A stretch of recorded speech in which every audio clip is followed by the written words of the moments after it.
તો રાજકોટના ગોંડલ માર્કેટ યાર્ડમાં દેશભરમાં પ્રખ્યાત ગોંડલિયા મરચાની ખરીદી શરૂ કરાઈ છે।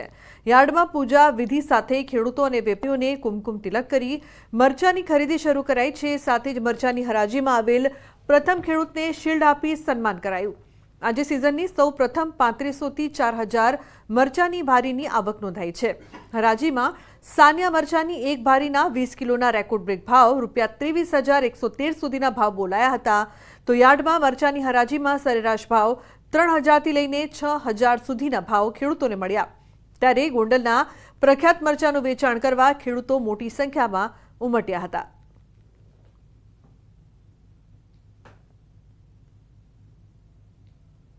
ગોંડલ માર્કેટિંગ યાર્ડમાં સમગ્ર ભારતની અંદર ગોંડલ માર્કેટિંગ યાર્ડ જેનાથી ફેમસ છે એ ગોંડલિયા મરચાની આજથી શરૂઆત કરવામાં આવી હતી। આજે 3500-4000 ભારીની ગોંડલ માર્કેટિંગ યાર્ડમાં આવક થઈ હતી। તો જમ્મુ કાશ્મીરમાં થતા કેસરનું રાજકોટમાં થઈ રહ્યું છે ઉત્પાદન। સાંભળીને નવાઈ લાગશે, પણ રાજકોટના એક ઉદ્યોગપતિએ પોતાની સૂઝબૂઝ અને મહેનતથી રાજકોટમાં કેસરની ખેતી કરી છે અને તેમાં સફળતા પણ મેળવી છે। નિવૃત્તિની ઉંમરે 72 વર્ષના શિવલાલભાઈ ભંડેરી કાશ્મીરમાં ઉગતા કેસરને રાજકોટમાં ઉગાડતા થયા છે। ઇમિટેશનના ઉદ્યોગ સાથે જોડાયેલા શિવલાલભાઈને કંઈક નવું કરવાનો વિચાર આવ્યો અને તેમણે કેસરની ખેતી કરવાનું નક્કી કર્યું। આ માટે તેઓ જમ્મુ કાશ્મીર ગયા અને 1 વર્ષ સુધી અલગ અલગ વિસ્તારમાં કેસરની ખેતી કેવી રીતે થાય તેની માહિતી એકત્રિત કરી। રાજકોટમાં ખૂબ જ ગરમી પડે છે, ત્યારે શિવલાલભાઈએ 25 લાખના ખર્ચે કોલ્ડ સ્ટોરેજ બનાવ્યો છે।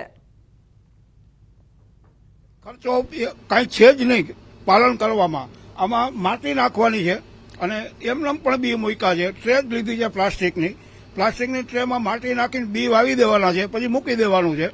શરૂઆતમાં 15 ડિગ્રી ટેમ્પરેચર હોય છે, ધીમે ધીમે કરતા 6 ડિગ્રી સુધી લઈ જવું પડે। આ રીતે કરતા જો ટોટલી ફૂલ સરસ મજાના આવી ગયા હતા। 1.5 મહિના પહેલા કેસરના બી અમે વાવ્યા, એમાંથી અમે 1 કિલો કેસર પણ ઉતારી પણ લીધું। હવે થોડું ઘણું બાકી છે, એ 400-500 ગ્રામ જે નીકળે અને હજી આમાં કોકમાં નવા ફૂલ પણ આવશે। તો શિવલાલભાઈએ 2 મહિના પહેલા જે કેસરનું વાવેતર કર્યું હતું તેમાં ફૂલ આવવાનું શરૂ થઈ ગયું છે। તેમનું કહેવું છે કે જમ્મુ કાશ્મીરમાં કેસરની જે ગુણવત્તા પ્રાપ્ત થઈ રહી છે એ જ પ્રકારની ગુણવત્તા હાલ તેમને ત્યાં પણ મળી રહી છે। કેસરની ખેતી ખૂબ મુશ્કેલ છે। કેસરના ઉત્પાદન માટે ચોક્કસ પ્રકારનું ઠંડકવાળું તાપમાન અને આબોહવા જરૂરી છે। એમાં પણ 75,000 ફળમાંથી માત્ર 450 ગ્રામ કેસર જ પ્રાપ્ત થાય છે। ગુણવત્તા અનુસાર કેસર 3 થી 5 લાખ રૂપિયા પ્રતિ કિલોએ વેચાય છે।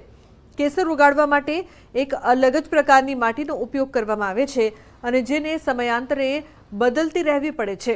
આ તમામ ટેકનિક સાથે શિવલાલભાઈએ કેસરની સફળ ખેતી કરી અન્ય ખેડૂતોને પણ આધુનિક ખેતી તરફ વાળવા પ્રોત્સાહિત કર્યા છે। લાઇટ બિલ 10,000 રૂપિયા આવે છે, બાકી કોઈ જાતનો કોઈ માણસ નથી જોતા, કાંઈ નથી જોતો, કોઈ જાતનો ખર્ચ નથી। સિંગલ માણસ આને હેન્ડલ કરી શકે, ઇવન લેડીઝ પણ આને હેન્ડલ કરી શકે। તો ડાંગ જિલ્લાના આહવા તાલુકામાં કોઝવે જર્જરિત હાલતમાં જોવા મળી રહ્યા છે। બોરખલથી પાંડવા ગામ સુધીના રસ્તા પર આવતા કોઝવે ઘણા સમયથી જર્જરિત હાલતમાં છે। કુલ 9માંથી 6 કોઝવે જર્જરિત હાલતમાં છે, જેના કારણે વાહન ચાલકોને ભારે હાલાકીનો સામનો કરવો પડી રહ્યો છે। કોઝવેના સળિયા બહાર દેખાઈ રહ્યા છે, લોકોમાં અકસ્માતનો ભય ફેલાયો છે। સ્થાનિકોએ વહેલી તકે કોઝવેનું સમારકામ કરવા તંત્ર પાસે માંગ કરી છે। ડાંગ જિલ્લાના આહવા તાલુકામાં આવેલ બોરખલ ગામથી પાંડવા ગામ સુધીનો રસ્તો પરના આવતા કોઝવે ઘણા વર્ષોથી ખરાબ તૂટેલી હાલતમાં જોવા મળી રહ્યા છે।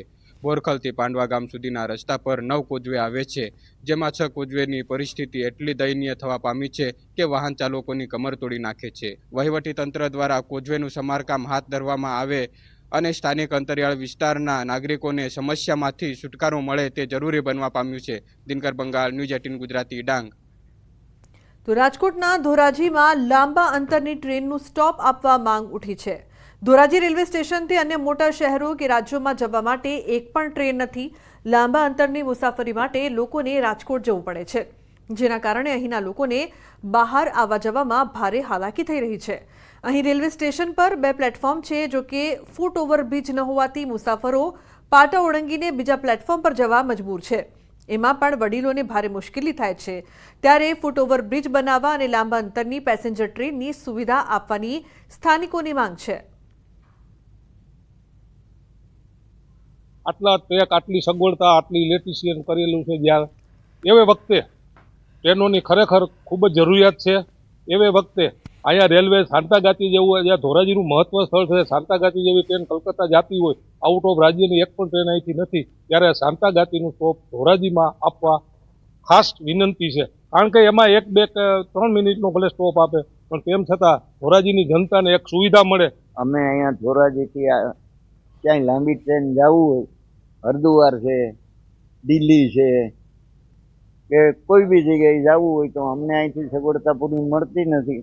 એટલે અમારે ટ્રાવેલ્સમાં રાજકોટ લગન જવું પડે છે. તો અમને કોઈ સુવિધા મળે અને અહીંયા ટ્રેન રોકાય એવી સુવિધા કરી દઈએ. આના કરતાં તો પેલા મીટર ગેજ હતી ત્યારે સારી હતી. દિવસની ધોરાજીથી 8 થી 10 ટ્રેનો નીકળતી, એને બદલે બ્રોડ ગેજ થયા પછી ખાલી 2 ટ્રેન, અને એ આ બુલેટ ટ્રેનના જમાનામાં શું કેવું. અહીંથી ધોરાજી પેસેન્જર એસોસિએશને વારંવાર રજૂઆત કરી છે, પણ કાને અથડાતી નથી. એટલે મહેરબાની કરીને ફરીને વેસ્ટર્ન રેલવે મેનેજરને મારી વિનંતી છે કે નવી ટ્રેનો ચાલુ કરે. તો ધોરાજીને પ્લાસ્ટિક ઉદ્યોગનું હબ માનવામાં આવે છે. કારખાનામાં અન્ય રાજ્યોમાંથી આવતા મજૂરો, ઉદ્યોગકારો અને વેપારીઓને ભારે પરેશાનીનો સામનો કરવો પડે છે. સ્થાનિકો ધોરાજી સાથે ઓરમાયું વર્તન થઈ રહ્યું હોવાનો આક્ષેપ કરી રહ્યા છે. શહેર કોંગ્રેસ પ્રમુખે આ મુદ્દે સત્તા પક્ષ પર આક્ષેપ કર્યા, જ્યારે ભાજપ નેતાએ પણ ટ્રેનનું સ્ટોપેજ આપવા માંગ કરી. આ મુદ્દે ફરીવાર સાંસદ, ધારાસભ્યને રજૂઆત કરવાની તૈયારી દર્શાવી છે.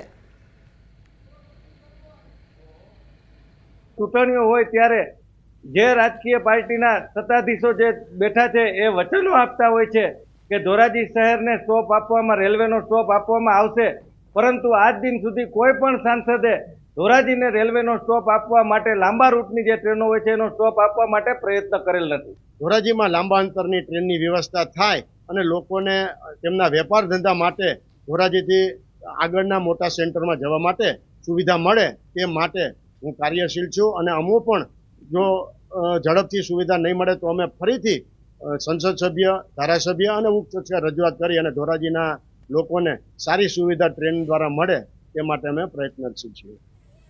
તો ધોરાજીમાં જ્યારે મીટર ગેજ લાઇન હતી ત્યારે 9 જેટલી ટ્રેનના સ્ટોપ હતા. હાલ બ્રોડગેજ હોવા છતાં લાંબા અંતરની ટ્રેનના સ્ટોપ ન આપીને ધોરાજીને અન્યાય થઈ રહ્યો હોવાનો સ્થાનિકોનો આક્ષેપ છે. ધોરાજીમાં અન્ય રાજ્યમાં જતી ટ્રેનનું સ્ટોપ ફાળવવામાં આવે તો વેપાર ઉદ્યોગને પણ ફાયદો થશે તેવી સ્થાનિકોની લાગણી છે.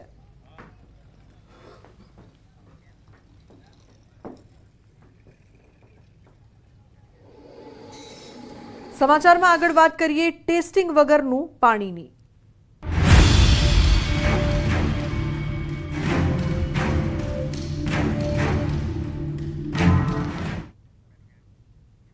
તો પંચમહાલ જિલ્લામાં પાણીની ચકાસણી કરતી લેબમાં કામગીરી બંધ હાલતમાં જોવા મળી રહી છે. ગોધરા અને હાલોલ ખાતેની બંને પ્રયોગશાળામાં તારીખ 5 નવેમ્બરથી કામગીરી બંધ કરાઈ છે. લેબમાં ફરજ બજાવતા પ્રોજેક્ટ કોઓર્ડિનેટર, ટેકનિશિયન સહિતના સ્ટાફને નિયમિત પગાર ન મળતા કામગીરી બંધ કરી દેવાઈ છે. લેબના સ્ટાફે કહ્યું કે સરકાર દ્વારા નિમાયેલી એજન્સી દ્વારા છેલ્લા 2 માસથી પગાર અને ભથ્થું ચૂકવવામાં આવ્યું નથી, જેથી અમે કામ બંધ કર્યું છે. મહત્વનું છે કે પ્રતિ માસ પાણીના 1100 જેટલા સેમ્પલનું ટેસ્ટિંગ કરી રિપોર્ટ આપવામાં આવતા હોય છે, પરંતુ લેબ બંધ થતાં જિલ્લાવાસીઓ ટેસ્ટિંગ કર્યા વિનાના પાણીનું સેવન કરી રહ્યા છે, જેથી લોકોમાં પાણીજન્ય રોગચાળો ફેલાવાની દહેશત ફેલાઈ છે. ડિટોક્સ એજન્સી આવી છે ને છેલ્લા 1 વર્ષથી, ત્યારથી એમની શરૂઆતથી જ આ પ્રોબ્લેમ ચાલુ થયો છે. મંથ પૂરો થાય એટલે અમારે 1 થી 7 તારીખમાં અમે પગાર માંગીએ છીએ, પણ એ લોકો જાન્યુઆરીનો પગાર છે, માર્ચ મહિનામાં કરે, ટૂંકમાં 2 મહિના એક પગારના 2 મહિના ખેંચે.